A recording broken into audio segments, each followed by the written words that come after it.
21-22 में दलहन के आयात पर 17,000 करोड़ रुपए खर्च करने पड़े। हमने एमएसपी में बढ़ोतरी की, दलहन उत्पादन को बढ़ावा दिया।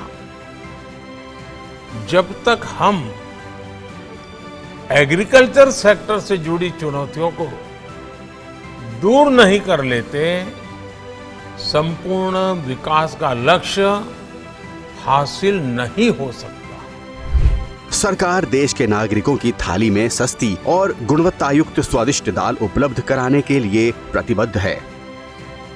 दुनिया भर में दालों के कुल उत्पादन का 25% उत्पादन भारत में होता है, लेकिन खपत के नजरिए से देखें तो दुनिया भर में दालों के कुल उत्पादन की 28% खपत केवल भारत में होती है, यानी उत्पादन से 3% ज्यादा, जिसकी आपूर्ति विदेशों से दाल मंगाकर की जाती है। लेकिन 2014 के बाद प्रधानमंत्री नरेंद्र मोदी के नेतृत्व में सरकार की नीतियों से देश में दलहन उत्पादन में काफी सुधार आया है। सरकार की प्रोत्साहन नीतियों के चलते दाल के उत्पादन में तेजी से वृद्धि हुई है। वर्ष 2014-15 में देश में कुल 171.5 लाख टन दालों का उत्पादन हुआ था, जो कि प्रधानमंत्री नरेंद्र मोदी की किसानों से अपील के बाद 2022-23 में बढ़कर 278.10 लाख टन तक पहुंच गया। यानी देश में बीते 9 साल में दलहन उत्पादन में 62.5% की शानदार वृद्धि हुई है।